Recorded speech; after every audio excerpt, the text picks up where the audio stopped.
So a few of you have already heard me share about this tool, but I want to go ahead and show it again because I know research is such a big part of what you do from ELUs to writing.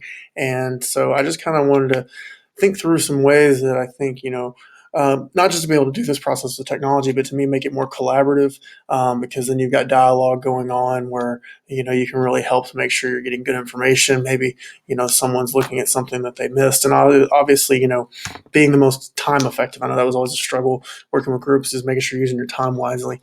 And so maybe that can help not only your class kind of structure, but also your students as well. So this tool is Dochub. And here's what I did. I downloaded a PDF article. I actually got it from our Gale library. I'm having a lot of fun playing with it. Didn't know I would ever have fun playing with an online reference library, but it's making me wish that I had gone to college a few years later, because it's a really cool tool. So I downloaded that PDF, uploaded it into my drive. And here's what happens. When you open up a PDF in your drive, you should see this little open with option. And when you do that, depending on what apps and extensions you have installed, you should see at least Dochub. You may see some other things, but you'll see Dochub. And what I'm going to do is I'm going to click and open Dochub. And what Dochub is it's an online editor for really any document. You can take slide presentations, you can take spreadsheets, documents, and you can edit them, annotate them, do different things. I have found mainly PDFs to be the most useful tool as far as this goes. And here's what's great about it. You pull it up, and then you've got this whole toolbar of things where you can draw notes on it, and do different things. You can highlight, different text and parts. You've even got an actual text tool if you want to, type a little comment box, something you don't want to forget. And so you've got all of these different options to where you can really, mark up and do these things. Now, obviously, you could print the article and write on it and do this exact same stuff. But a couple of things I know, if you're like me, when I was in college and doing research, I would end up with these stacks and stacks of articles, and it was so tough to keep up with, what was the most useful, what was the information I wanted.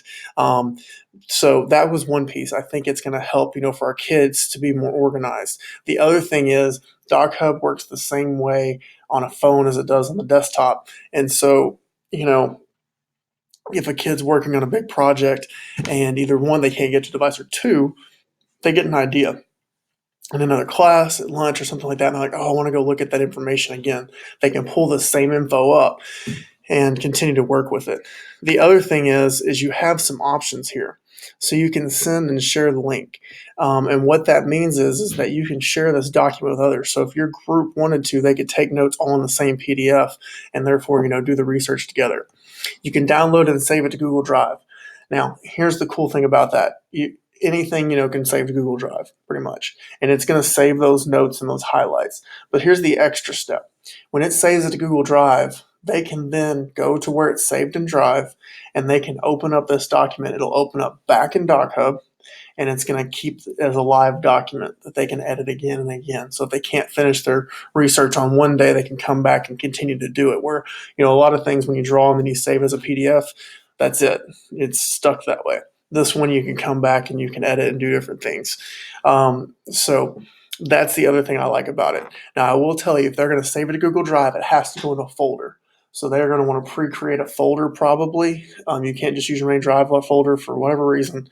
So they may want to pre-create, a folder for that ELU or that project or that paper, because they have to save it in there.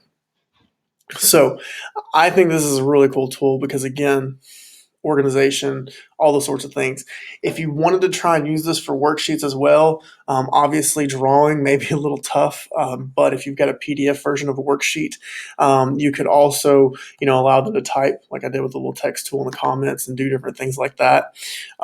So that might be an option. And then what I was thinking is, I was talking with somebody the other day, obviously there's this concern of, cheating and things like that when you're doing things digitally. Well, one, you can check the timestamps of when things were created, who shared it, the activity log in Drive, where you can go and you can choose any document, click the little eye, it'll bring up the activity window and you can kind of see what's happened. So that's one thing. But the other thing I was thinking of, you could have them draw out a signature of their name using the draw tool, and then you could kind of compare it. And so at least that way, you're finding little tips and tricks where you can kind of go, hey, wait, this looks the exact same on yours and the other three, people at your table's paper. Obviously, there was some sharing going on. And so I think there might be little ways like that as well where you can kind of ask them to take a little step, almost like a digital signature, basically, to where you can do that. So just wanted you to see Doc Hub, hopefully give you some ideas of things that how this might be useful for worksheets, especially though I think for research. And if you've got need more help, when we can walk through with your students, kind of sell them on why it's great, I'll be more than happy to do that. And with anything else as well.